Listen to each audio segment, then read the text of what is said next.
श्री सच्चिदानंद सद्गुरु साईनाथ महाराज की जय। सद्गुरु श्री साईनाथुनि शरद बाबूजी की जय। సాయి వంటి దైవంబు లేడోయి లేడోయి, ప్రజలందరి నోట సాయి నామం పలకాలి, సర్వత్రా సాయి రూపం రంజిల్లాలి, ముజ్జగాలు సాయి మహిమతో ముప్పిరిగొనాలి. సాయి పదరవళులు మన హృదయ కుహరంలోని నిశ్శబ్ద నిషీధిలో ప్రతిధ్వనించాలి. ప్రణవనాద వీచికల్లా సాయి జ్ఞాన సౌరభాలు సర్వత్రా వ్యాపించాలి. ఆ సుజ్ఞాన సౌరభాల ఆస్వాదనలో మన మనసులు మత్తెక్కాలి.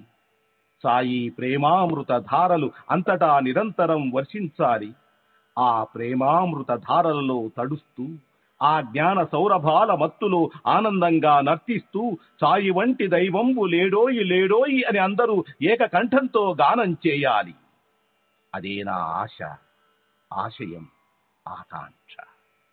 అదొక మధుర స్వప్నం. ఆ స్వప్న సాఫల్యం కోసం శ్రీ సాయినాథుని అనన్య ప్రేమతో, ఆర్ద్రతతో ప్రార్థించటమే మనం చేయగలిగింది, చేయవలసింది. Shri Babuji.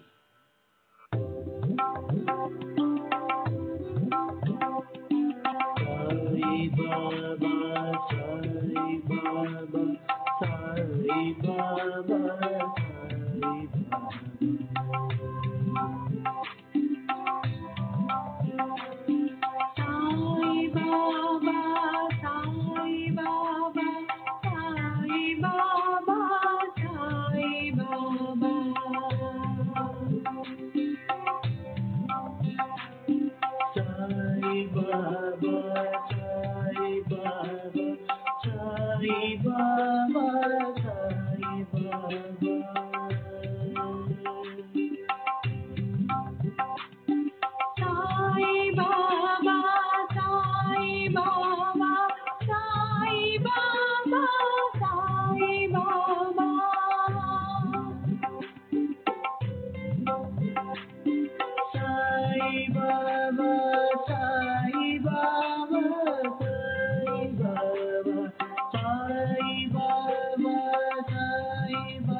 Sai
Baba, Sai Baba, Sai Baba, Sai Baba,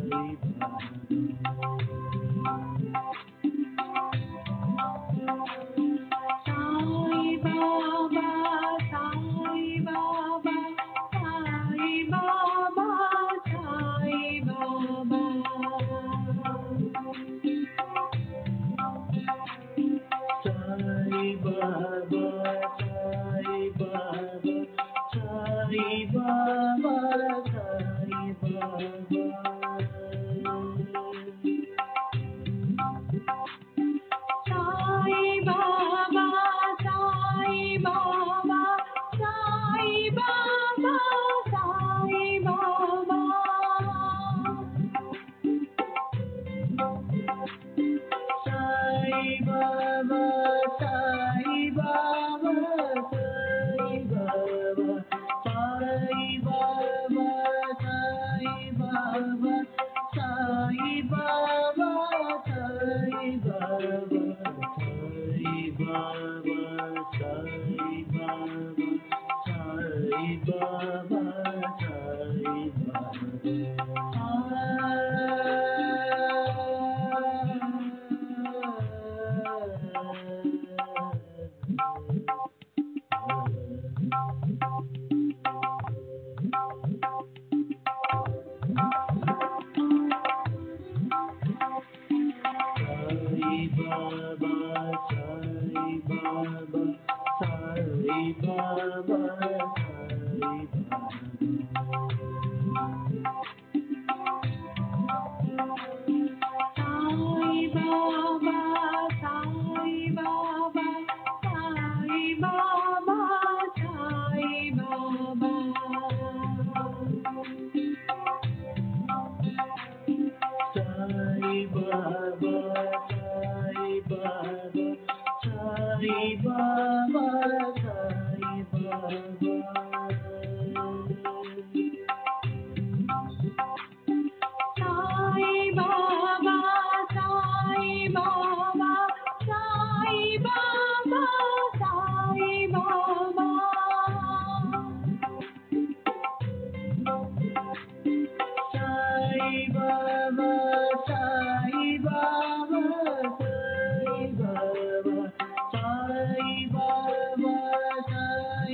बाबा साई बाबा साई बाबा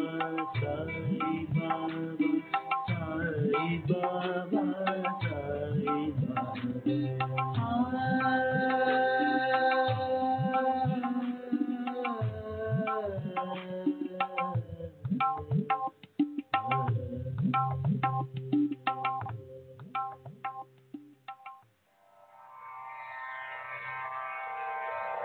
श्री सच्चिदानंद सद्गुरु साईनाथ महाराज की जय। सद्गुरु श्री साईनाथुनि शरद बाबूजी की जय।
श्री सच्चिदानंद सद्गुरु साईनाथ महाराज की जय। सद्गुरु श्री साईनाथुनि शरद बाबूजी की जय।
श्री सच्चिदानंद सद्गुरु साईनाथ महाराज की जय।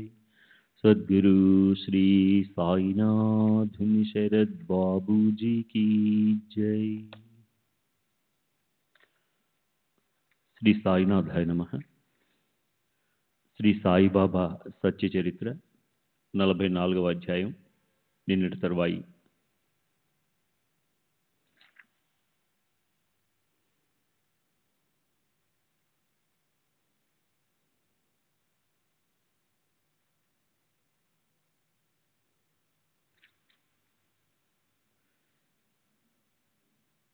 కించిత్తు కూడా అభిమానం లేకుండా హృదయస్థుడినైన నన్ను శరణంటే అవిద్య నశించిపోతుంది. అప్పుడు జ్ఞానోపదేశం వినటానికి కారణం ఉండదు. అవిద్య వల్ల దేహబుద్ధి ఉత్పన్నమవుతుంది. దేహబుద్ధి వల్లే ఆది వ్యాధులు కలుగుతాయి. ఆ దేహబుద్ధే ఆత్మసిద్ధికి ప్రతిబంధకమైన విధి నిషేధాల వైపు మానవులను నెడుతుంది. ఇప్పుడు నేనెక్కడో ఉన్నాననుకుని మిమ్మల్ని ఎలా కలవాలి అని మీరు అనుకుంటారేమో. నేను మీ హృదయాల్లోనే ఉన్నాను. మీరు కష్టపడకూడదని మీకెంతో దగ్గరలోనే ఉన్నాను. హృదయస్థుడెవరు, ఎలా ఉంటాడు, అతని లక్షణాలు చిహ్నాలు ఏమిటి, అతన్ని మేమెలా గుర్తుపట్టాలి అని మీరు అడుగుతారేమో. ఇప్పుడు శ్రద్ధగా దానికి స్పష్టమైన వివరణ వినండి. ఈ సృష్టంతా అనేక రకాల రూపాలు నామాలతో అసంఖ్యాకంగా నిండిపోయి ఉంది. వాటిని కొలవలేం. ఆ నామ రూపాలన్నీ మాయ యొక్క స్వరూపాలే. అలాగే సత్వ రజస్తమో గుణాలు మూడింటికి అతీతంగా ఉండే సత్తా స్ఫురణే ఆ హృదయస్థుడి రూపంగా గుర్తించాలి. నామ రూపాలు లేకుండా మిగిలి ఉండే మీకుండే నీవు అనే భావాన్నే హృదయస్థుడి లక్షణమని తెలుసుకుని ఆయన్ను శరణనాలి. నేనే ఆ హృదయస్థుడైన పరబ్రహ్మ సాయిని అని మీరు చూడడం మొదలు పెడితే దానితోనే మీ దృష్టి విస్తరించబడి సమస్త జీవుల్లో మీలాంటి శ్రేష్టతే మీకు కనిపిస్తుంది. నేను లేని ఖాళీ స్థలం మీకు కనిపించదు. అలా అభ్యసిస్తుంటే నా వ్యాపకత అనుభవంలోకి వస్తుంది. అప్పుడు నాతో ఏకరూపులై మీరు పూర్ణ అనన్యతను అనుభవిస్తారు. అంటే మనం తప్ప మరోటి ఏదీ లేదు అన్న సంపూర్ణ అవస్థను అనుభవించగలరు. చైతన్య స్వరూపంలో లక్ష్యం పెడితే అంతఃకరణ శుద్ధమై గంగా నీటిని స్పర్శించకుండానే మీకు గంగా స్నానం అవుతుంది. స్వాభావికంగా జరిగే కర్మలపై అభిమానం పెట్టుకోవటం వల్ల మానవులకు దృఢ బంధనం కలుగుతుంది. జ్ఞానులు దాన్ని ముట్టనివ్వరు. మనసులో వాళ్ళు నిరంతరం సావధానులై ఉంటారు. స్వస్వరూపంలో లక్ష్యం పెట్టి కొంచెం కూడా అక్కడ నుంచి మనసుని జరగనివ్వని వారికి సమాధి కలగటం, దాని నుండి లేవటం అనే ఈ రెండింటి అవసరం ఉండదు. అంటే వారు సర్వదా నడుస్తూ మాట్లాడుతూ స్వస్వరూపంలో స్థితులై ఉంటారు. కనుక శ్రోతల చరణాల్లో శిరసు పెట్టి వారికి ఎంతో ప్రేమతో నేను విన్నపం చేస్తున్నాను. దేవుడు, మహాత్ములు, భక్తులు వీరందరిపై ప్రేమను చూపాలి. బాబా ఎన్నోసార్లు ఇతరుల మనసుకి కష్టం కలిగేలా మాట్లాడితే అవి నా హృదయాన్నే తూట్లు పొడుస్తాయి. అంటే ఇతరుల కోపం కలిగించేలా మాట్లాడకూడదు. అవి నా అత్యంత సున్నితమైన భాగానికి గుచ్చుకుంటాయని తెలుసుకోండి. ఇతరులని చెడ్డ మాటలతో తూట్లు పొడిచేలా మాట్లాడితే అవి నన్నే బాధిస్తాయి. కానీ వాటిని శాంతంగా సహించేవారే నాకు బాగా తృప్తి కలిగిస్తారు అని చెప్పి ఉన్నారు. అలా సాయిబాబా జీవులన్నింటి లోపల బయట నిండి ఉన్నారు. ఒక్క ప్రేమ తప్ప ఆయనకి మరోటి ఏది ఇష్టం లేదు. అలాంటి ఆ మహామంగళప్రదమైన మహోత్తమ రమ్య రసామృతం సాయిబాబా నోటి నుండి సదా జాలువారుతుండేది. భక్తుల కోసం ఆయన పొంగి పొరలే ప్రేమానురాగాల పాలవెల్లినే ప్రవహించేవారు. అది తెలియని వాళ్ళెవరు? ఎవరికి సహభోజన లాభాన్నిచ్చారో, ఎవరితో కలిసి నవ్వుతూ ఆడుకుంటూ గడిపారో, ఎవరి మనసుకి వియోగ వేదన కలిగిందో అలాంటి వారి మనసుకి ఇప్పుడేమనిపిస్తుంది? అలాంటి ఆదరణీయ వ్యక్తి భోజనం చేయగా మిగిలిన అన్నానికి నేను అధికారిని. ఆ అన్నంలోని ప్రతి మెతుకును కలిపి ఆ ఆనందాన్ని అందరికీ పంచుతాను. ఇక్కడి వరకు నడిచిన కథలు నిజానికి హేమాడు పంతుకి తెలుసా? సాయి సమర్థులే దానికి వక్త. వ్రాసేది వ్రాయించేది ఆయనే. ఈ సాయి సమర్థుల చరిత్ర వర్ణించినా కూడా నా మనసుకు తృప్తి కలగలేదు. నా మనసుకి కథను చెప్పాలన్న ధ్యాసే పట్టుకుంది. శ్రోతలు కూడా దాన్ని విని ఆనందిస్తున్నారు. అదీగాక సాయిబాబా కీర్తిని గానం చేసేవారు, సద్భావంతో దాన్ని వినేవారు ఇద్దరూ కూడా సాయి స్వరూపులవుతారు అని మనసులో నిశ్చయం చేసుకోండి. ఇప్పుడు ఈ అధ్యాయాన్ని పూర్తి చేసి హేమాడ్ పంత్ దాన్ని సాయిబాబాకు అర్పించి ఆయన చరణాలు పట్టుకుంటాడు. తరువాతి వర్ణన ఇప్పుడు రాబోతోంది. సర్వులకి శుభమస్తు. ఈ ప్రకారంగా సత్పురుషులు సజ్జనులు ప్రేరణ కలిగించిన భక్త హేమాడ్ పంత్ రచించిన శ్రీ సాయి సమర్థుల సత్య చరిత్రలోని శ్రీ సాయినాథుని నిర్యాణం అనే పేరుగల 44వ అధ్యాయం ముగిసింది. శ్రీ సద్గురు సాయినాథార్పణమస్తు. శుభం భవతు. శ్రీ సచ్చిదానంద సద్గురు సాయినాథ్ మహారాజ్ की जय. सद्गुरु श्री साईनाथ शरद बाबू जी की जय.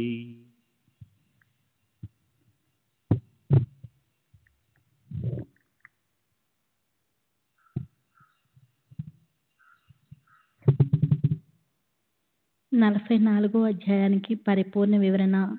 ఈ అధ్యాయంలో సాయిబాబాకి ఇష్టమైన ఇటుక విరగటం వల్ల నిర్వాణానికి 32 సంవత్సరాలకు పూర్వమే అయిన 3 రోజులు తీసుకున్న సమాధి గురించిన వర్ణన వచ్చింది. ఇటుక అన్ని సంవత్సరాల పాటు జాగ్రత్తగా దగ్గర పెట్టుకున్నా అది విరిగినప్పుడు బాబా కలిగిన శోకము, దాని మీద బాబాకున్న అమిత ప్రేమ, శ్రేష్ట గురుభక్తి కనిపిస్తుంది.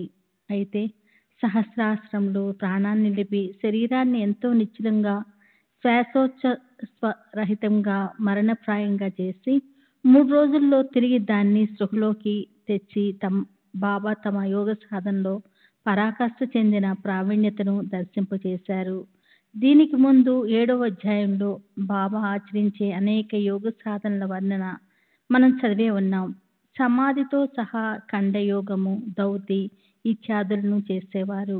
ఒక్కోసారి కాళ్ళను, చేతులను, తలను వేరు చేసి మరోసారి వాటిని మునుపట్లాగే కలిపేసేవారు. పైన చెప్పిన కఠినమైన యోగ సాధనలోని కొంత సామ్యతతో సాయిబాబా నాద సాంప్రదాయానికి చెందిన మహాత్ములని కొందరంటారు. భస్మము లేదా విభూది. భస్మం అన్నా విభూది అన్నా రెండు ఒకటే. నాదులు ప్రసాదం ఇచ్చేటప్పుడు లేదా దుఃఖ భారాన్ని తేలికపరచడం కోసం భస్మం ఎలా ఇచ్చేవారో అదేవిధంగా బాబా కూడా విభూదిని పంచేవారు. ధుని. నాద సాంప్రదాయానికి చెందిన యోగుల మఠంలో ధుని నిరంతరము వెలుగుతూ ఉంటుంది. బాబా ద్వారకామాయిలో కూడా ధుని నిరంతరం వెలుగుతుండేది. అగ్నిత్రాటకం. అగ్నిత్రాటకం అంటే మండే జ్వాల వైపు కనురెప్పలు ఆర్పకుండా నిశ్చలంగా చూడటం. ఇది అత్యంత కఠినమైన సాధన. దానికోసం కఠిన బ్రహ్మచర్యం ఇంకా ఎన్నో నియమాలు పాటించవలసి ఉంటుంది. కనుక ఈ సాధనను అసాధారణ మానవులు మాత్రమే చేయగలరు. బాబా ఈ సాధనను నియమంగా చేసేవారు. బాబా ఇటుకకు ఆనుకొని ఆశ్రమంలో యోగ తత్పరులై గంటల తరబడి కూర్చునేవారు. కప్ని. నాద సాంప్రదాయంలోని కప్ని లాగానే బాబా కూడా కప్నీనే ధరించేవారు. దీనికి నాద సాంప్రదాయంతో ఉన్న ఇంకో పోలిక ఇదే. కానీ నాద సాంప్రదాయంలో లాగా బాబా కాషాయ రంగు కప్ని ధరించేవారు కాదు. అలా ఒకవేళ చేసి ఉంటే హిందూ ముస్లింల ఐక్యత అనే ఆయన పనికి ఇబ్బంది కలిగి ఉండేది. కనుక ఆయన తెలుపు దుస్తులను ధరించినట్లు తోస్తుంది. గురు మహత్వము. నాద సాంప్రదాయంలో గురువులకి అనన్య సామాన్య మహత్వం ఉంటుంది.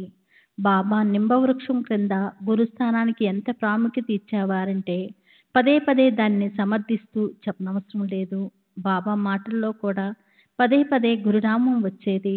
ఎన్నోసార్లు సాయిబాబా తమ భక్తులతో గురు మహత్వం గురించి వర్ణించేవారు. జీవ బ్రహ్మ సేవ. జీవ బ్రహ్మ సేవ అంటే భూతలం మీద మానవులకు, ప్రాణులకు, జీవ జంతువులకు కూడా దుఃఖాన్ని తగ్గించడం. ఎందుకంటే చివరికి ప్రతి ఒక్క జీవి కూడా అంతర్యామి బ్రహ్మే. నాదులు ఈ జీవ బ్రహ్మ సేవను ఊరూరా తిరుగుతూ చేస్తుండేవారు. అయితే సాయిబాబా మాత్రం షిరిడీలోనే ఉండి ఈ పని చేస్తుండేవారు. రోగుల గాయాలను తమ చేత్తో కడిగి వారికి బాబా మందు త్రాగించి కట్లు కట్టేవారు. ఇవన్నీ మనం విని ఉన్నాము. అలాగే నాదులు గాయాలకు మందులు లేదా కష్టాల నుంచి గట్టెక్కడానికి భస్మాన్ని ఏ రకంగా మంత్రించి ఇచ్చేవారో ఆ రకంగానే బాబా కూడా విభూదిని మందుగా ఇచ్చి భక్తుల దుఃఖాన్ని దూరం చేసేవారు. బాబా సంవత్సరాల తరబడి చేసిన త్రాటకంలో ధునిలో ఉన్న ఆ విభూతికి గొప్ప శక్తిని ప్రాప్తింపచేసేవారు. ఇప్పటికి కూడా దానికి ఆ శక్తి అలాగే ఉంది. ప్రస్తుత కాలంలోని నాద సాంప్రదాయానికి చెందిన ఒక సర్వశ్రేష్ఠ యోగాభ్యానంద మాధవనాథ మహారాజు విరచిత క్రీస్తు శకం 1857 నుండి 1936 వరకు మాధవనాథ దీప ప్రకాశం అనే పేరుగల చరిత్ర గ్రంథంలోని 22వ అధ్యాయంలో ఈ క్రింద ఓవీలు ఉన్నాయి. శ్రీ పరమహంస శీరనాథుడు, శ్రీ సద్గురు సాయినాథులు, పళూస్కి చెందిన ధుండిరాజు, సేవగాంలోని గజాననుడు, నాసిక్ చెందిన గోపాల్దాస్ నరసింహ మహారాజు. నాద సాంప్రదాయానికి చెందిన ఈ 5గురు పంచాయతన నాదులు ఒకరి పట్ల ఒకరు ప్రేమగా ఉండేవారు. తమకున్న అంతర్శక్తితో సూత్రాన్ని నడిపేవారు. అలాగే పైన చెప్పిన యోగిరాజు శీలనాథ మహారాజ్ గారి శ్రీ శీలనాథ యోగాశ్రమం దేవాన్ 2లో హిందీ భాషలో ముద్రించబడిన ఆయన జీవన చరిత్ర 210-211 పేజీల్లో ఈ క్రిందిచ్చిన మాటలున్నాయి. మహు అనే పేరు గల ఇంగ్లీష్ వాళ్ళ మిలిటరీ ప్రాంతంలో దేవాస్కు రాకముందు శ్రీ గురు మహారాజు మహులో ఇంగ్లీష్ మిలిటరీలో అప్పటి కమాండింగ్ ఆఫీసర్ ప్రార్థన మీద మహు మిలిటరీలో ఉండేవారు. ఎంతో మంది ఇంగ్లీష్ సైనికులు ఆయన దర్శనం చేసుకున్నారు. కమాండింగ్ ఆఫీసరు గురు మహారాజుని స్వాగతించడానికి సైనికుల గౌరవం వందనం చేశారు. ఆయన ఇక్కడ ఉన్నప్పుడు శ్రీ బాలాసాహెబ్ రేగే శ్రీ గురు మహారాజుని తన ఇంటికి పిలిచాడు. ఆ గురు మహారాజు అతని ఇంటికే వెళ్ళాడు. బాలాసాహెబ్ రేగే సాయిబాబా భక్తుడు. అతని ఇంట్లో సాయిబాబా చిత్రపటం చూసి గురు మహారాజ్ ఇలా అన్నారు, ఈయన మా సోదరుడు, ఈయన షిరిడిలో ఉంటారు. ఇది విని బాలాసాహెబ్కి ఎంతో ఆనందం కలిగింది. దేవాస్ రాజ్యంలో ఉన్న మధ్యప్రదేశ్ విలీనం అయ్యే సమయంలో బాలాసాహెబ్ రేగే దేవాస్కు అంటే చిన్న గ్రామంకి దివానుగా ఉండేవారు. 19వ శతాబ్దం చివరిలో 20వ శతాబ్దం మొదట్లో శ్రీ సంత రామమారుతి మహారాజ్ అనే పేరు గల ఒక నాద సాంప్రదాయానికి చెందిన లోకోత్తర పురుషుడు ఠానే, కళ్యాణ్, భీవండి పరిసరాల్లో ఉండేవాడు. అతను సాయిబాబాకి సమకాలికుడు. ఈ గొప్ప మహాత్ముడి స్మరణ కోసం దాదర్, ఠానే, కళ్యాణ్లోని వీధులకి ఆయన పేరు పెట్టి ఆయన స్మృతిని భావికులకు అజరామరం చేసి పెట్టారు. రామమారుతి మహారాజు సాయిబాబాని పూజ్య గురువుగా భావించేవాడు. అంతేకాదు పదే పదే శ్రీ సద్గురు బాల ముకుంద స్వామి నా గురువు అన్నమాట నిజమే, కానీ నాద సాంప్రదాయంలోని అది గురువు శ్రీ సాయినాథులే. ఆయన మాకు ఆదినాథుల స్థానంలో ఉన్నారు అనేవారు. క్రీస్తు శకం 1910వ సంవత్సరంలో రామమారుతి మహారాజు షిరిడీలో సాయిబాబా దర్శనానికి వచ్చాడు. అప్పుడు సాయిబాబా ఆనందపు ఆకాశటంచులో తాకింది. భక్తులతో ఆయన మొదటే అన్నారు, అరే రేపు నాకు బంగారు అక్షరాలతో వ్రాసుకోవాల్సిన రోజురా, రేపు నాకు దీపావళి, నా సోదరుడు నన్ను కలవటానికి వస్తున్నాడు. రామమారుతి ఇతర భక్తులు షిరిడీ వచ్చినప్పుడు బాబాకి మధ్యాహ్నం హారతి అవుతుంది. ఎన్నడూ లేని విధంగా బాబా ఆ హారతిని ఆపేశారు. బాబా రామమారుతిని గట్టిగా కౌకులించుకొని తమ అర్ధాసనంలో కూర్చోబెట్టుకున్నారు. అప్పుడే హారతిని తిరిగి ప్రారంభించమని భక్తులతో చెప్పారు. దీనివల్ల బాబాకి నాద సాంప్రదాయంలోని వారితో అత్యంత గాఢ సంబంధం ఉన్నట్లు కనిపిస్తుంది. శ్రీ సచ్చిదానంద సద్గురు సాయినాథ్ మహారాజ్ కి జై. సద్గురు శ్రీ సాయినాథ్ శరత్ బాబూజీకి జై. పరమ పూజ్య స్వామి రాంబాబా అదే సమయంలో అంటే 1989వ సంవత్సరంలో మహాశివరాత్రి రోజున ముంబైలో తమ 126వ ఏట నిర్యాణం అయ్యారు. ఆయన శ్రీ సాయి సచ్చరిత్రలోని 23వ అధ్యాయంలో వర్ణించినట్లు ఒక యోగాభ్యాసి. అతను 1914వ సంవత్సరంలో సాయిబాబాని కలిశాడు. అతను కూడా శ్రీ సాయిబాబా నాద సంప్రదాయానికి చెందిన వారే అంటాడు. ఆయన నాకు పైన ఇవ్వబడ్డ శ్రీ శ్రీ శ్రీ శ్రీ శ్రీలనాథ మహారాజా జీవిత చరిత్రలోని హిందీ పేరాగ్రాఫ్ని చదివి వినిపించాడు. స్వామి రాంబాబాకి శ్రీ శ్రీలనాథ మహారాజుతో ఎన్నో సంవత్సరాల ప్రగాఢ సంబంధం ఉంది. స్వామి రాంబాబా ఏమంటారంటే, నాద సంప్రదాయానికి చెందిన వారు కొన్ని సంవత్సరాల పాటు సమాజ వ్యవస్థలోకి వెళ్తారు. అప్పుడు ఒక నాదుడు వెళ్ళిపోయి మరో నాదుడు ఆ శరీరంలోకి ప్రవేశిస్తాడు. సాయిబాబా విషయంలో క్రీస్తు శకము 1886 సంవత్సరంలో సుమారు 48 సంవత్సరాల వయసులో 3 రోజుల సమాధిని తీసుకున్న కార్యంలోనూ, ఆ తర్వాత చివరి దేవస్థానం వరకు అంటే 32 సంవత్సరాల కాలంలోని కార్యములోని ఎంతో తేడా కనిపిస్తుంది. ఆయన అవతారములోని నిజమైన పని జగత్తంతా ప్రసిద్ధి చెందటము అప్పుడే ప్రారంభమైనట్లు కనిపిస్తుంది. ఏది ఏమైనా కానీ యోగి మహాత్ముల కరుణి వారికే తెలియాలి. బాబా నాద సంప్రదాయంలోని వారైనా కాకపోయినా మనం మాత్రం ఆయన్ని సాయినాథ్ అని సంబోధిస్తాం. అంటే మనం ఆయన యోగములోని మహాశ్రేష్ఠత సిద్ధత్వాలను అంగీకరిస్తాం. అంతేకాదు ఆయన్ని మన నాథుడు అంటే స్వామి లేదా యజమానిగా భావిస్తాం. ఇది మాత్రం నిజం. మనలాంటి అజ్ఞానులైన భావిక భక్తులకు అంతే చాలు. స్వామీశ్వరం సద్గురు సాయినాథం. సచ్చిదానంద సద్గురు సాయినాథ్ మహారాజ్కి జై. 45వ అధ్యాయము. శ్రీ గురుచరణ మహిమ. శ్రీ గణేశునికి నమస్కారము. శ్రీ సరస్వతీదేవికి నమస్కారము. శ్రీ గురు మహారాజ్కి నమస్కారము. శ్రీ కులదేవతకి నమస్కారము. శ్రీ సీతారామచంద్రులకి నమస్కారము. శ్రీ సద్గురు సాయినాథునికి నమస్కారము. సహజంగా తిరగలు పెట్టుకుని విసురుతూ తమ చరిత్రను వ్రాయడానికి ప్రయత్నం చేసి తమ భక్తులను సన్మార్గంలో పెట్టే ఆయన కుశలత ఎంతో అలౌకికమైనది. మానవులు ప్రయత్నం చేసే మోక్షం అనేది 4 పురుషార్థాల్లోకి అన్నిటికన్నా శ్రేష్టమైనది. కానీ గురుచరణార విందాలు దానికన్నా సమర్థవంతమైనవి. అలాంటి గురుచరణ తీర్థాన్ని తీసుకుంటే మోక్షము తెలియకుండానే ఇంటికి నడిచి మరీ వస్తుంది. గురువు కృప చూపిస్తేనే ఈ సంసారము సుఖప్రదమవుతుంది. ఆయన అసంభవమైనవి సంభవింపచేస్తారు. అరక్షణములో అనాయాసంగా అవతలికి తీరానికి చేరుస్తారు. గ్రంథము ఇంత సుదీర్ఘంగా అయింది, కానీ సాయి కథను మాత్రం క్లుప్తంగానే చెప్పాను. సాయి కీర్తి అపరిమితమైనది. నేను దాన్ని అంతని వర్ణించను.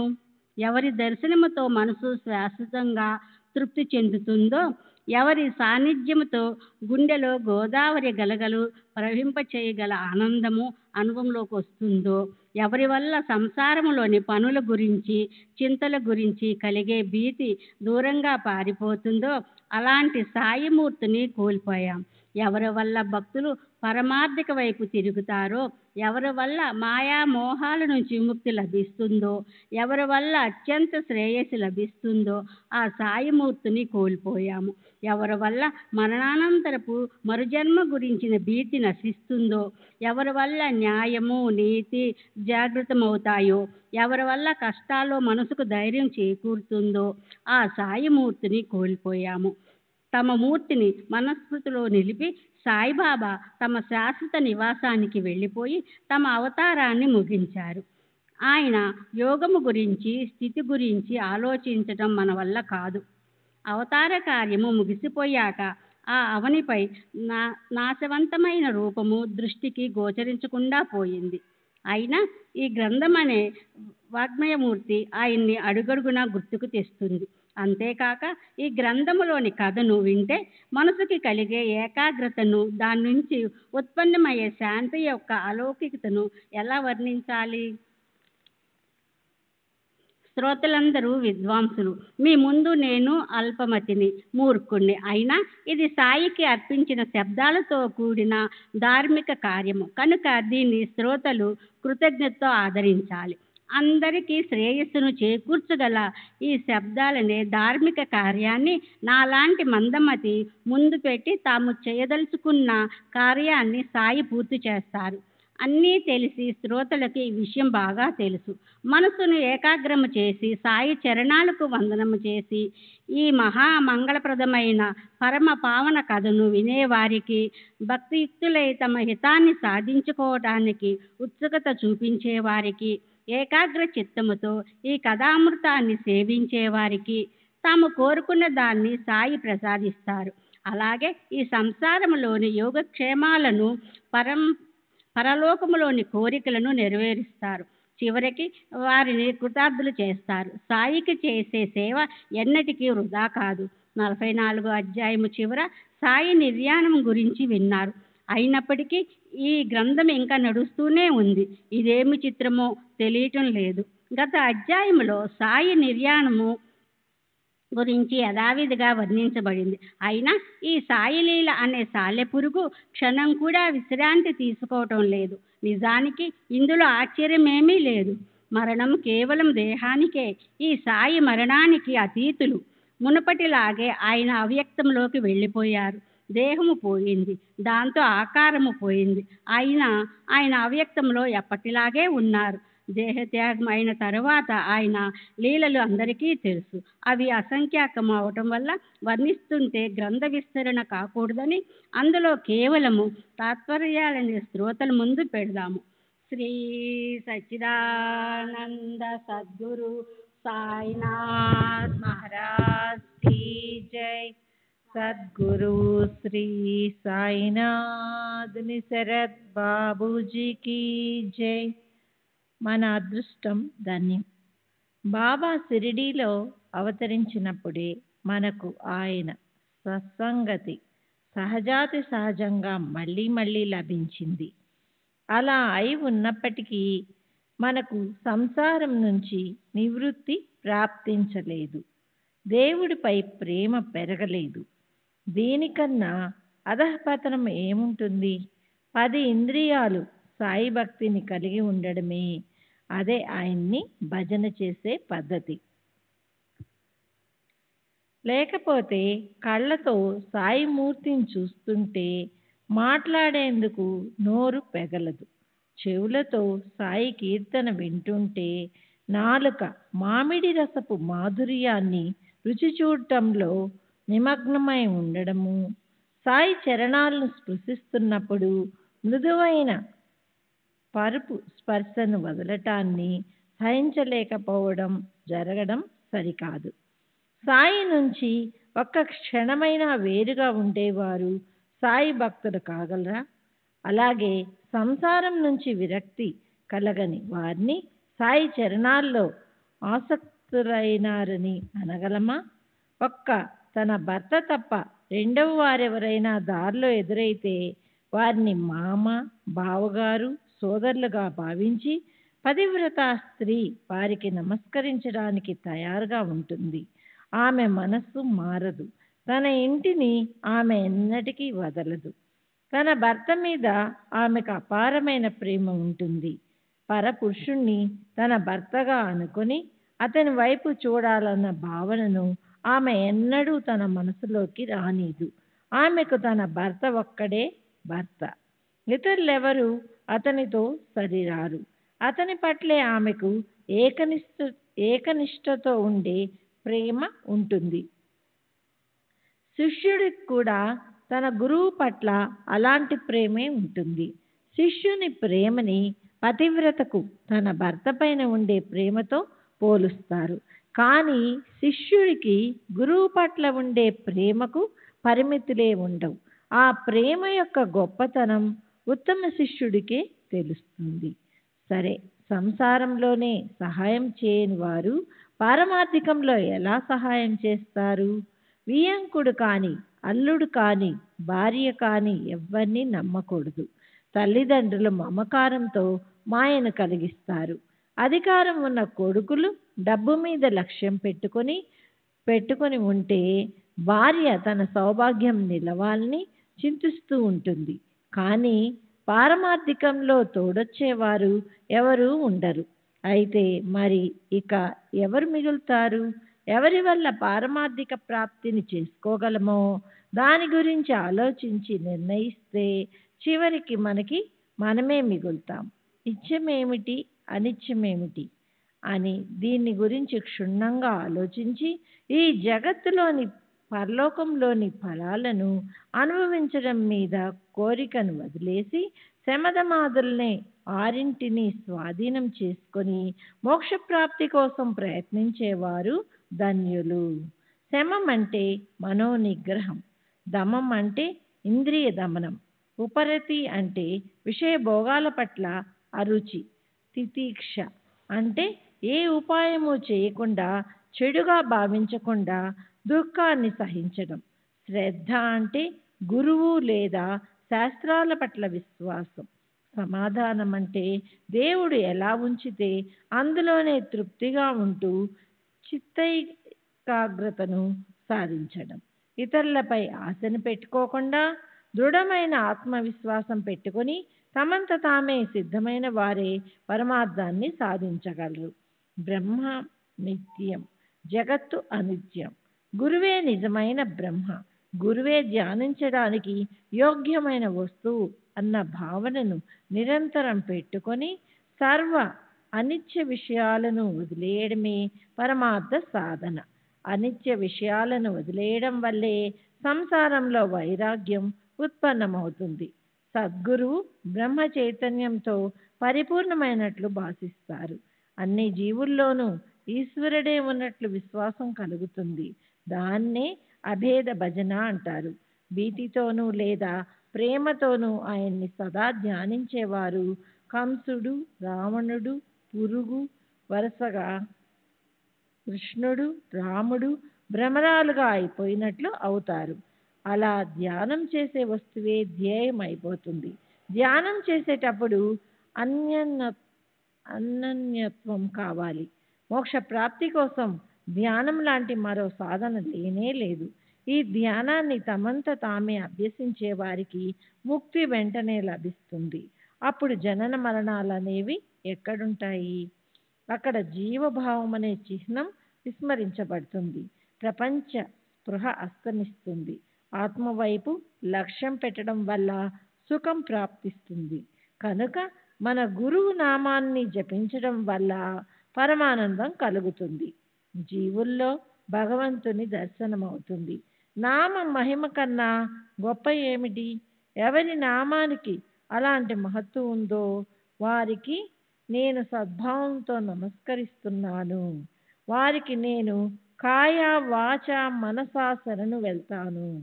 ఈ అర్థాన్ని స్పష్టం చేసి చూపించగల ఒక కథను నేను శ్రోతలకు ఇప్పుడు చెప్తాను. దాన్ని మీరు మీ హితం కోసం ఏకాగ్ర చిత్తంతో వినండి. శ్రీ సచ్చిదానంద సద్గురు సాయినాథ్ మహారాజ్ కీ జై. సద్గురు శ్రీ సాయినాథ్ నిసరద్ బాబూజీ కీ జై.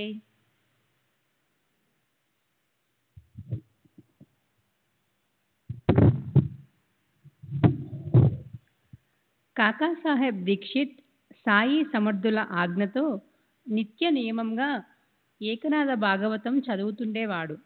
అది అందరికీ తెలుసు. ఒకసారి దీక్షిత్ ముంబై చౌపాటీలో ఉన్న కాకా మహాజాని ఇంట్లో భోజనం ముగిశాక ఆ గ్రంథాన్ని నియమానుసారం చదవసాగాడు. వరుసగా ఆ భాగవతంలోని అద్వితీయమైన అందమైన 2వ అధ్యాయం విన్న శ్రోతల మనస్సులు ఆనందించాయి. కాకా మహాజాని బాబా భక్తుడైన మాధవరావుతో కలిసి ఏకాగ్ర చిత్తంతో ఆ భాగవతం వినడానికి కూర్చున్నాడు. అదృష్టవశాత్తు ఆ కథ కూడా ఎంతో మధురంగా ఉంది. శ్రోతల కోరిక తీరి భగవద్భక్తి మీద ప్రేమ పెరిగేంత మంచి కథ అది. వచ్చిన కథ వృషభకులంలోని కీర్తిని పెంచే 9 మంది సోదరులకు చెందిన మధురమైన, ఆనందదాయకమైన, ప్రబోధాత్మకమైనది. ఆ 9 మంది కూడా భగవత్ స్వరూపులు. వారికి అపరిమిత క్షమా శాంతులు ఉన్నాయి. భాగవత ధర్మ మహిమను విని చకితుడైనాడు జనక మహారాజు. ఆత్యంతిక క్షేమం అంటే ఏమిటి? మరి హరి పరమభక్తి అంటే ఏమిటి? హరి మాయను సులభంగా దాటడం ఎలా అని స్తబ్దంగా ఉండిపోయాడు. అయితే గురుచరణాలు ఎంతో శుభప్రదమైనవి. కర్మ అకర్మల మర్మం ఒకటే. గురువే పరమాత్మ రూపము. గురువు పట్ల భక్తి కలిగి ఉండటమే భాగవత ధర్మం అని ద్రుమిలుడు హరిచరిత్రను చెప్పి ప్రతి ఒక్క అవతారంలోని విశిష్టతను వర్ణించాడు. అలాగే పురుషావతారాన్ని ఎలా గుర్తించాలో చెప్పి నారాయణ రూపాన్ని వర్ణించాడు. తరువాత చమస్ జనక మహారాజుకు భక్తి లేని వారి దుర్గతిని నిరూపించాడు. వేద విహిత కర్మలు చేయకపోవడం వలన సర్వస్వము ఎలా నశిస్తుందో చెప్పాడు. సర్వుల హృదయాల్లో హరియే ఉన్నాడు కనుక ఎవరిని ద్వేషించవద్దు. ప్రతి ఒక్క దేహంలోనూ పరమేశ్వరుణ్ణే చూడాలి. ఆయన లేని స్థలం కొంచెం కూడా లేదు అని చెప్పాడు. చివరికి 9వ వాడైన కరభాజనుడు కృత త్రేతాది యుగాల్లో ఏ ఏ దైవాల మూర్తుల పూజ ధ్యానాలను ఎలా చేయాలో చెప్పాడు. కలియుగంలో హరి గురుచరణాలను స్మరించటమొక్కటే సాధన. దానివల్లే సంసార చింత పునర్జన్మ గురించిన భీతి నశించిపోతుంది. శరణాగతులను సంరక్షించగల స్థానం హరి గురుచరణాలే. అలా పారాయణ పూర్తయిపోయాక కాకాసాహెబ్ ఇలా ప్రశ్నించాడు, ఈ నవనాథుల గోష్ఠి ఎంత అద్భుతం! వారి పద్ధతిని మనం ఆలోచించనైనా లేకపోతున్నాము. తరువాత ప్రేమతో అతను మాధవరావుతో ఇంకా ఇలా అన్నాడు, ఎంత కఠినమైన భక్తి! మనలాంటి మూర్ఖులకి అలా ఉండగల శక్తి ఎక్కడుంది? అలా ఉండగలగడం మన వల్ల జన్మ జన్మలకు జరగదు. గొప్ప శక్తివంతులైన నాదులు ఎక్కడా? మనలాంటి పాపులెక్కడా? ఈ భక్తి అంత సులభమా? మూర్తీభవించిన సత్యము జ్ఞానము కలవాళ్ళు ధన్యులు. ఇలాంటి భక్తి మన వల్ల అవుతుందా? దాన్ని మనం ఎలా సంపాదించుకోవాలి? నేనైతే హతాశునైనాను. నేను అలసిపోయాను. మన జన్మ వ్యర్థమైనట్లు అనిపిస్తోంది. కాకాసాహెబ్ స్వాభావికంగా ప్రేమతత్వం కలవాడు. అతని మనసుకు ఇలాంటి కలవరం ఎందుకు కలిగింది? సుస్థిరమైన అతని మనస్సు ఎందుకు చలించింది అని శ్యామ మనసులో అలజడి చెలరేగింది. శ్యామ అంటే మాధవరావు. అతనికి కాకా అంటే మనసులో ఎంతో ప్రేమ. అతనికి కాకా ఇలా దైన్యంగా అవడం నచ్చలేదు. అతను ఇలా అన్నాడు, బాబా లాంటి నగను ధరించగల అదృష్టం వరించిన వాళ్ళు ముఖాన్ని దీనంగా ఎందుకు పెట్టుకోవాలి? అలాంటి వారి జీవితం వ్యర్థం. సాయి చరణాల్లో దృఢమైన శ్రద్ధ ఉన్నప్పుడు మనసులో కలవరం ఎందుకు? నవనాథుల భక్తి గొప్ప ప్రబలమైనదే కావచ్చు. మన భక్తి మాత్రం ప్రేమతో కూడుకుని లేదా? ఏకనాథ మహారాజు గారి టీకా సహిత భాగవతంలోని 11వ స్కందాన్ని భావార్థ రామాయణాన్ని నిత్యము చదవమని బాబా స్పష్టంగా నీకు ఆజ్ఞ ఇచ్చారు కదా. అలాగే భగవంతుని చరణాలను గురుచరణాలను స్మరిస్తూ ఉండడం అనేది బాబా మనకిచ్చిన గొప్ప ఉపదేశం కాదా? ఇదే మనం సంసార భయాన్నించి తరించిపోగల సాధనం. మరి నీవిలా చింతించడంలో అర్థమేమిటి?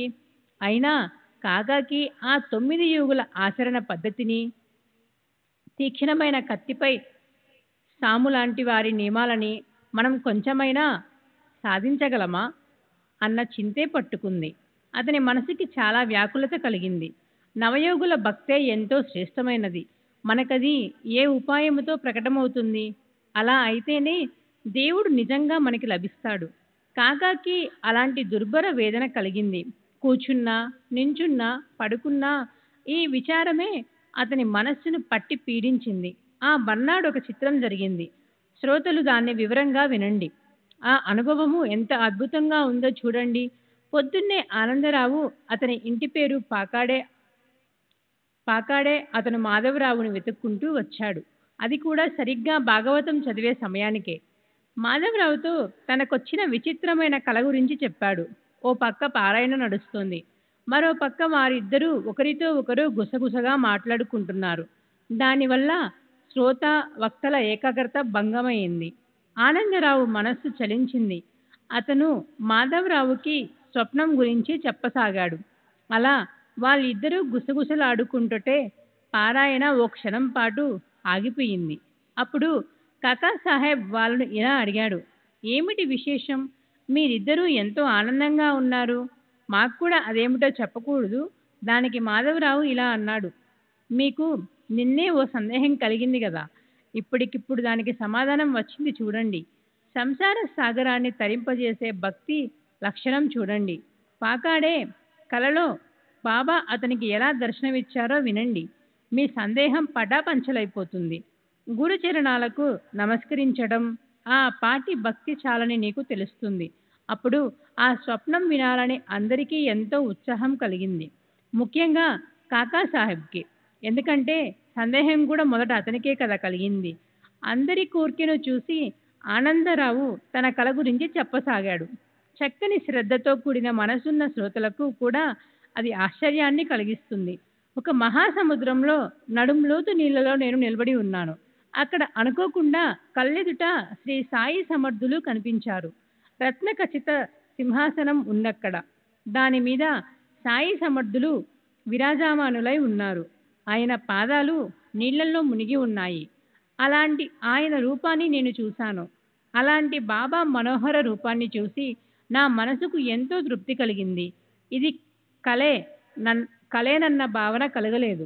బాబా దర్శనంతో మనస్సు ఎంతో సుఖించింది. దైవగతి ఎంత చిత్రమంటే మాధవరావు కూడా అక్కడే నిలబడి ఉన్నాడు. అతను నాతో భావపూర్వకంగా ఆనందరావు బాబా పాదాలపై పడు అన్నాడు. అప్పుడు నేను అతనితో నాకు కూడా ఎంతో కోరికగా ఉంది, కానీ ఆ పాదాలు నీళ్ళల్లో ఉన్నాయి కదా, నా చేత్తో ఎలా పట్టుకోగలను? పాదాలు నీళ్ళల్లో ఉంటే నేను వాటిపై తల ఎలా పెట్టను? నేను ఇప్పుడు ఏం చేయాలో నాకు అసలు తెలియడం లేదు అన్నాడు. అది విని మాధవరావు బాబాతో ఏమన్నాడో వినండి. దేవా, నీళ్ళల్లో మునిగి ఉన్న మీ పాదాలను పైకి తీయండి. మాధవరావు అలా అనగానే బాబా వెంటనే తమ పాదాలు పైకి తీశారు. నేను ఏమాత్రం ఆలస్యం కాకుండా వాటిని పట్టుకొని నమస్కరించాను. అలా ఆ చరణాలు గట్టిగా పట్టుకోగానే బాబా నాకు ఆశీస్సులు ఇచ్చారు. సరే, నీకు శ్రేయస్సు కలుగుతుంది, భయపడనవసరం లేదు అని బాబా ఇంకా ఇలా అన్నారు. చూడు, నా శ్యామాకి ఓ పట్టంచు దోవతి ఇస్తే నీకు శ్రేయస్సు కలుగుతుంది. ఆ ఆజ్ఞను శిరసా వహించి నేనొక పట్టంచు దోవతిని తెచ్చాను. కాకా సాహెబ్, దానిని నీ చేత్తో మాధవరావుకి ఇవ్వు. నా విన్నపాన్ని మన్నించు. ఆ దోవతి మాధవరావు కట్టుకునేలా చేసి నాకు సంతోషం కలిగించు. నిజంగా నేనప్పుడు నీకు రుణపడతాను.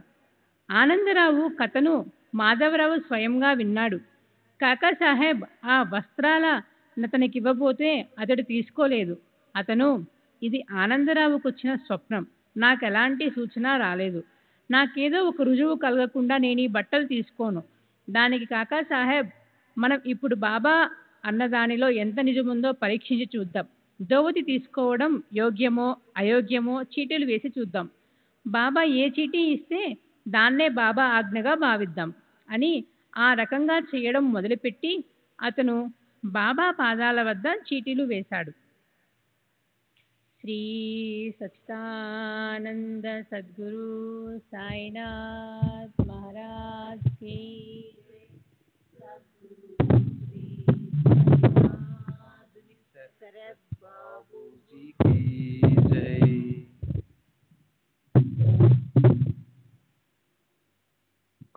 కాకా సాహెబ్ తన భారం పూర్తిగా బాబాపైనే వేసేవాడు. ఏ విషయం గురించైనా అతను మొదట సాయిని అడిగి ఆ తరువాతే ఆ పని చేసేవాడు. అవన్నీ బాబా హయాంలో జరిగాయి. కానీ అదే పద్ధతి ఆయన తర్వాత కూడా నడుస్తోంది. చీటీలు వేసి అతను బాబా అనుమతి తీసుకునేవాడు. అదే ప్రకారంగా ఎంతో నిశ్చయపూర్వకంగా వ్యవహరించేవాడు. పని పెద్దది కానీ చిన్నది కానీ చీటీ ద్వారా అనుమతి తీసుకోకుండా ప్రాణం పోయినా సరే ఏమీ చేసేవాడు కాదు. బాబా ఆజ్ఞే సర్వదా గీటురాయి అయ్యేది. దేహమే మనది కానప్పుడు దాన్ని ఒకసారి బాబా పాదాలపై పడేశాక అక్కడ దాని చలన వలనాలపై మనకు అధికారం ఏముంటుంది?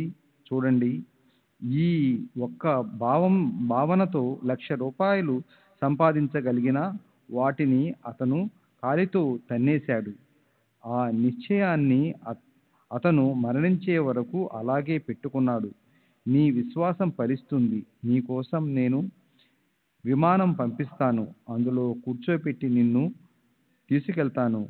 నీవు నిశ్చయంగా ఉండు అని బాబా పలికిన ఆ కృపా పలుకులు అక్షరాల అనుభవంలోకి వచ్చాయి. కాకా యొక్క దేహావసానం ఎంత అద్భుతం అయిందో అది సాయిలీల పాఠకులకు తెలుసు. ఆ స్థితి గుర్తొస్తే విమానంలో వెళ్ళడం అంటే ఏమిటి, గురుస్మరణతో మరణించడం అంటే ఏమిటి అన్న ఆలోచన కలుగుతుంది. అలా దీక్షిత్ తన నిశ్చయాన్ని దృఢం చేసుకున్నాడు. అతని చిత్తం సదా సాయి చరణాలను పట్టుకుని ఉండేది. ఇష్టమిత్రులకు కూడా అదే నేర్పించి అతను గురు పాదాల్లో లీనమైనాడు. సరే, గడిచిన కథానుసంధానమేమిటంటే చీటీల ఉపాయం ఇద్దరికీ, ఆనందరావుకి మాధవరావుకి అంగీకారమైంది. ఎందుకంటే ఇద్దరికీ కాకాసాహెబ్ మీద ప్రేమ ఉండేది. తరువాత ఆలస్యం చేయకుండా చీటీలు వేశారు. ఆ చీటీలో ఒక చీటీలో దోవతి తీసుకో, మరో చీటీలో దాన్ని తిరస్కరించు అని రాసి సాయి ఛాయాచిత్రంలోని పాదాల వద్ద పెట్టారు. అక్కడే ఉన్న ఓ చిన్న పిల్లవాడితో అందులోని ఓ చీటీని తీయమని చెప్పినప్పుడు మాధవరావు దోవతి తీసుకో అన్న ఆజ్ఞ రాగానే అందరికీ ఆనందం కలిగింది. కాకాసాహెబు ఆ పట్టంచు దోవతిని మాధవరావు చేతుల్లో పెట్టాడు. ఆనందరావుకి కలొచ్చింది. మాధవరావుకి చీటీ వచ్చింది. ఒకదానితో ఒకటి కలిసింది. ఇద్దరూ సంతోషించారు. వారికి పట్టరానంత పరమానందం కలిగింది. మాధవరావు మనసులో ఆనందించాడు. ఆనందరావు కూడా సంతోషించాడు. సాయి భక్తి పెరిగి కాకా సందేహం పటాపంచలైంది. ఈ కథకి సారం ఎవరి విషయం వాళ్ళే చూసుకోవాలి. లేకపోతే గురుచరణాలలో శిరస్సు పెట్టి గురువు నోటి నుంచి వెలువడే శబ్దాలపై ధ్యాస పెట్టాలి. మన అవస్థ, మనం ఈ జగత్తులో చేయవలసిన పని లేదా మన మనసులో చెలరేగే ఆలోచనలు ఇవి మనకన్నా మన గురువుకే ఎంతో వివరంగా తెలుసు. మనను ఎలా ఉద్ధరించాలో అది కూడా ఆయనకే తెలుసు. రోగాన్ననుసరించే పరీక్ష, అలాగే మందు అనుపానలను సద్గురు శిష్యునికి సంసారమనే రోగ నివారణకు ఇస్తారు. గురువు స్వయంగా ఏమి ఆచరించారో దాన్ని మనం అనుకరించకూడదు. మన కోసం ఆయన నోటి నుంచి ఏ మాటలు జాలువారుతాయో ఆ ప్రకారంగానే నడుచుకోవాలి. ఆ మాటల మీదే శ్రద్ధ పెట్టి వాటినే నిత్యము చింతన చేయాలి. ఆ మాటలే మన ఉద్ధరణకు కారణమవుతాయి. వాటిని సదా గుర్తుపెట్టుకోవాలి. గురువు ఏ గ్రంథ పారాయణ చెప్తారో అదే ఆయన మాటలకు స్పష్టీకరణ. మనం మాత్రం గురూపదేశాన్ని గుర్తుపెట్టుకోవాలి. అదే మనకు వేదవాక్యం లేదా ప్రమాణమని తెలుసుకోవాలి. ఏ మహాత్ముల మాటలనైనా సరే చెవులతో వినాలి. వాటిని అనాదరం చేయకూడదు. కానీ మనని విచారపూర్వకంగా పోషించే మన తల్లి మరొకరు చేయగలరా? ఆమెకు తన పిల్లల గురించి తల్లికుండే నిజమైన ప్రేమ, కరుణ ఉంటుంది. పిల్లలకు ఆమె ఆనందాన్ని గురించిన ఆలోచన ఉండదు. పిల్లలు అడిగిన ముద్దును ఆమె తీరుస్తుంది. ఈ సృష్టిలో మహాత్ములను అంచనా వేయలేం, కానీ మన తండ్రి ఈ సాయిబాబా నోటి నుంచి వచ్చిన కారుణ్య రసామృతాన్ని వర్షించే మాటలు మన హృదయమనే కాగితం మీద రాసి పెట్టుకోవాలి. కనుక సాయి నోటి నుంచి వచ్చిన మాటలపైన మనం చక్కగా శ్రద్ధ పెట్టాలి. చివరికి ఆ కృపానిధి సంసారంలోని 3 రకాల దుఃఖాలను దూరం చేస్తారు. ఆయన ఉపాయం ఆయనకే తెలుస్తుంది. మనం సహజంగా సంభవించే ఆయన అద్భుత లీలను ప్రేమ నింపుకున్న కళ్ళతో చూడాలి. ఇతరులు చెప్పిందంతా వినాలి అంతే, కానీ మన ధ్యేయాన్ని మాత్రం వదలకూడదు. మన వచనాలను విస్మరించకూడదు. అందులోనే మనకు పరమ శ్రేయస్సు ఉంటుంది. అదే మనలను సంసారం గురించి, పునర్జన్మల గురించి ఉన్న భీతిని పోగొడుతుంది. అందులోనే మనకు ఉన్న గ్రంథ పారాయణలు ఉన్నాయి. మన జప తప అనుష్ఠానాలన్నీ అవే. సూర్యుని ముందు అంధకారం ఎక్కడుంటుంది? అలాంటి గురుపుత్రులకు సంసారం అసలు సాగరమే కాదు. మీరు సృష్టిలో ఎక్కడున్నా, దగ్గరలోనూ లేదా ఎంతో దూరంలో, సప్త సముద్రాల అవతల ఉన్నా సరే, గురువుకి భక్తుల పట్ల ఎంతో ప్రేమ ఉంటుంది.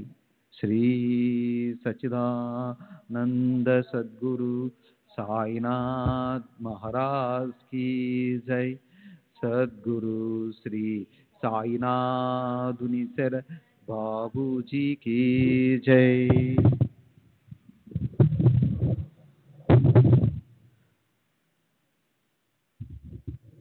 అలా వ్రాస్తుంటే ఒకళ్ళను చూసి మరొకళ్ళు చేసే పని వల్ల వారి ప్రాణానికి కలిగే దుఃఖం గురించిన ఓ కథ మనసుకి గుర్తుకొచ్చింది.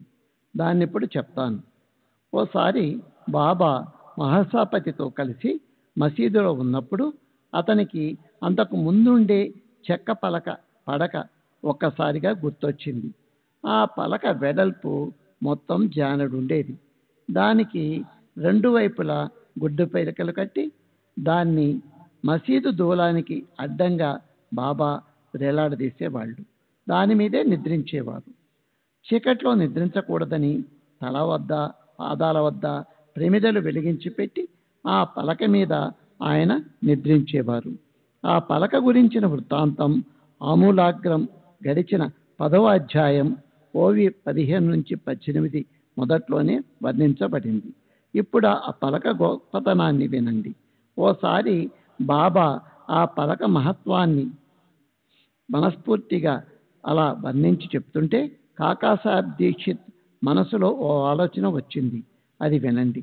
అతను బాబాతో, పలక మీద పడుకోవాలని ఉంటే నేను మీకోసం ప్రేమతో దాన్ని వేలాడదీస్తాను. దాని మీద మీరు హాయిగా పడుకోండి అన్నాడు.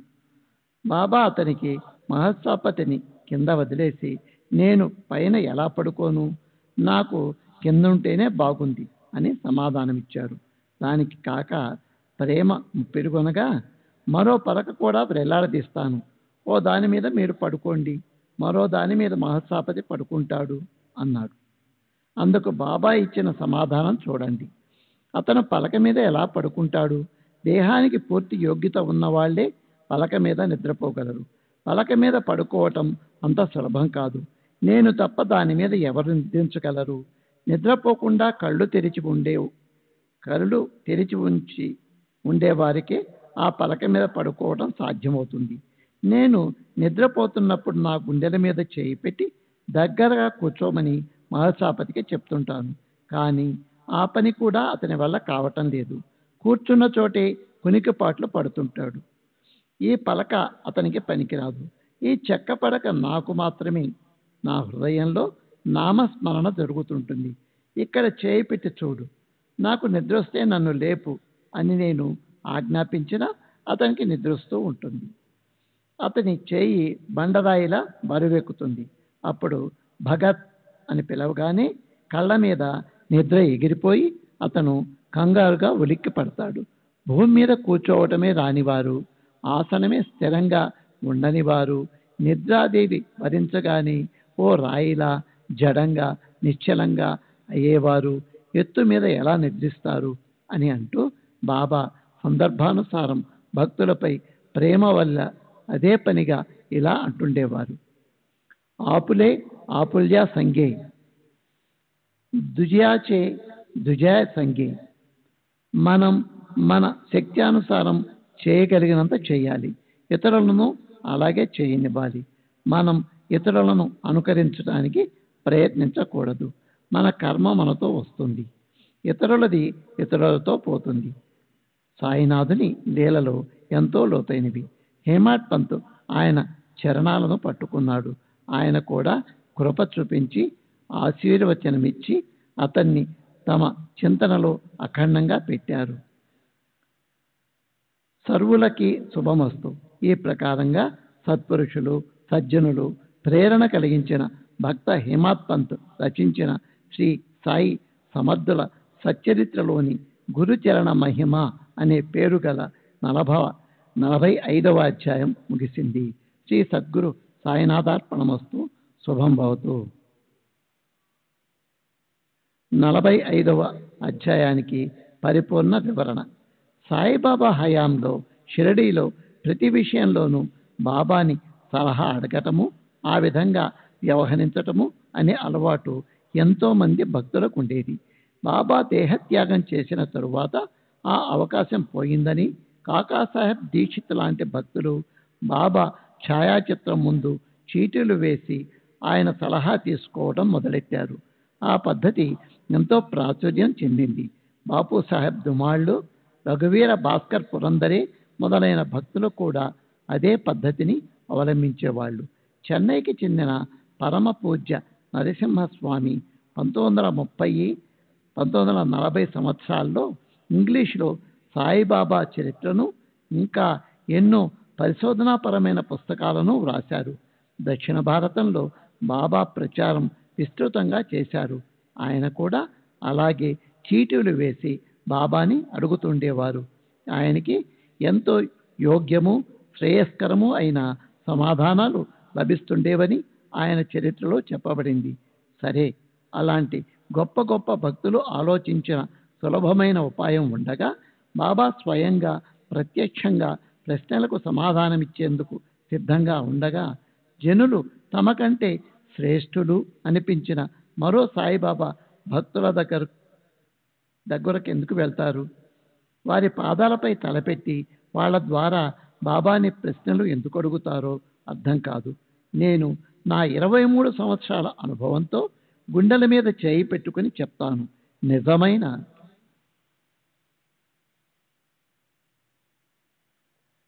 శ్రద్ధతో ఏ భక్తుడైనా ప్రశ్న అడిగినప్పుడు బాబా నుంచి యోగ్యమైన సమాధానం వాళ్ళకి లభిస్తుంది.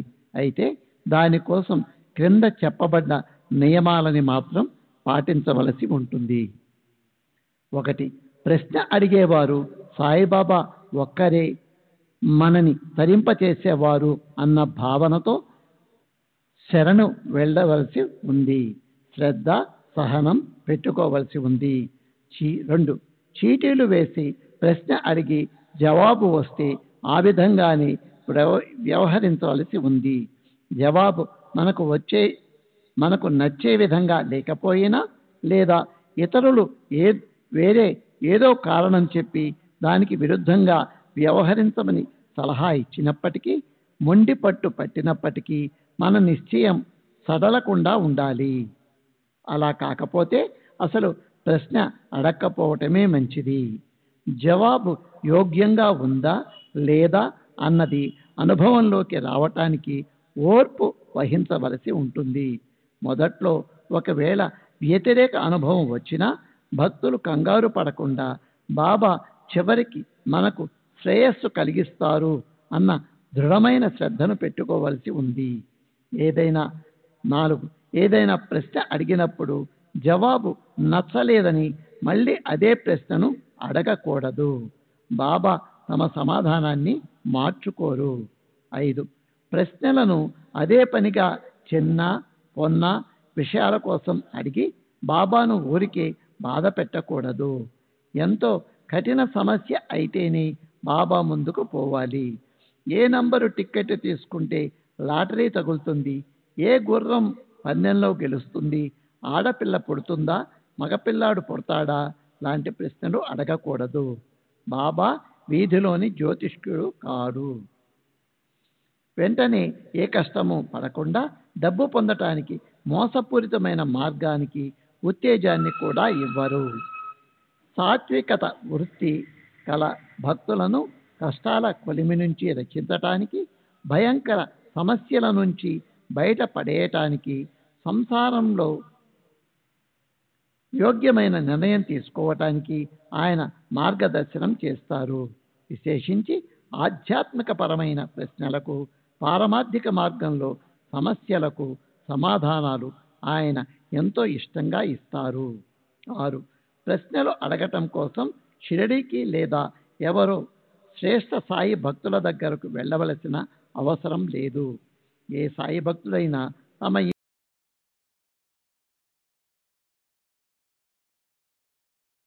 పెట్టి ఎవరైనా పిల్లవాడిచే దాన్ని తీయించి బాబా మార్గదర్శనాన్ని పొందవచ్చు.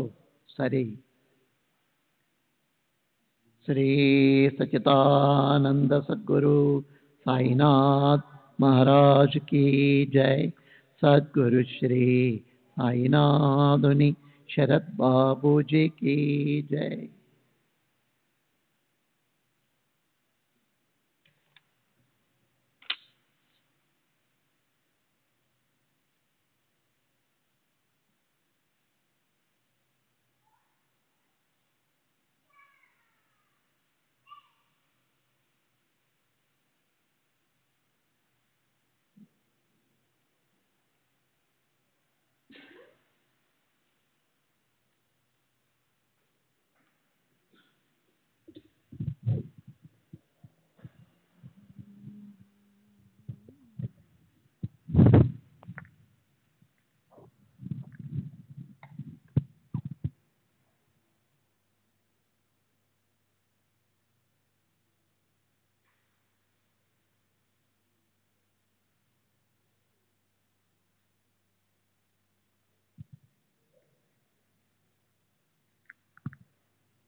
श्री सच्चिदानंद सद्गुरु साईनाथ महाराज की जय.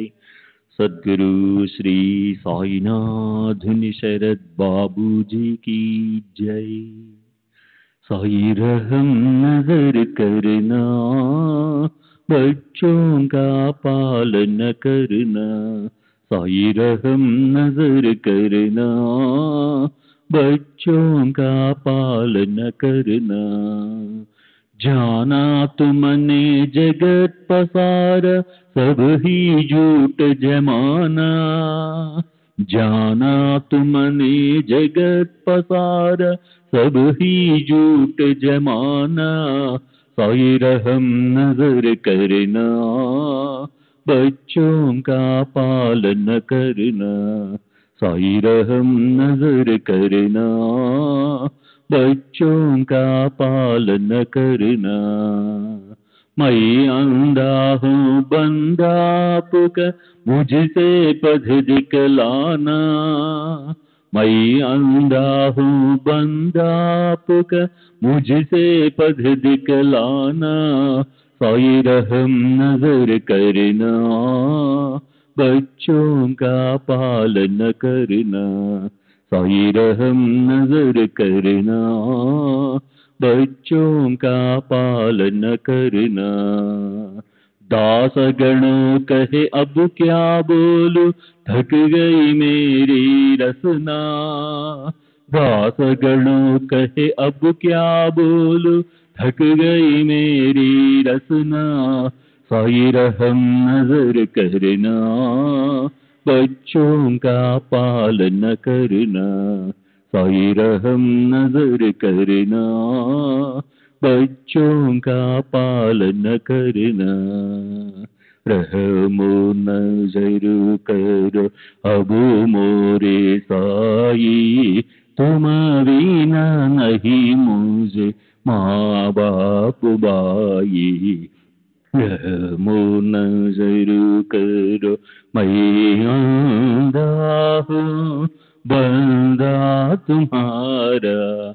मैं अंधा हूँ बंदा तुम्हारा। मैं ना जानू, मैं ना जानू, मैं ना जानू अल्लाह इलाही। रहमो नजर करो, रहमो नजर करो अब मोरे साई, तुम बिना नहीं मुझे माँ बाप बाई। रहमो नजर करो काली जमाना मैंने गमाया। काली जमाना मैंने गमाया, साथी आखिर का, साथी आखिर का, साथी आखिर का तुम बिना कोई। रहमो नजर करो, रहमो नजर करो अब मोरे साई, तुम बिना नहीं मुझे माँ बाप बाई। रहमो नजर करो अपने मस्जिद का झाड़ू गणो है। अपने मस्जिद का झाड़ू गणो है। मालिक हमारे, मालिक हमारे, मालिक हमारे तुम बाबा साई। रहमो नजर करो, रहमो नजर करो अब मोरे साई, तुम बिना नहीं मुझे माँ बाप बाई। रहमो नजर करो।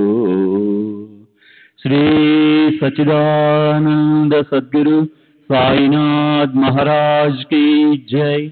सद्गुरु श्री साईनाथ मुनि शरद बाबू जी की जय।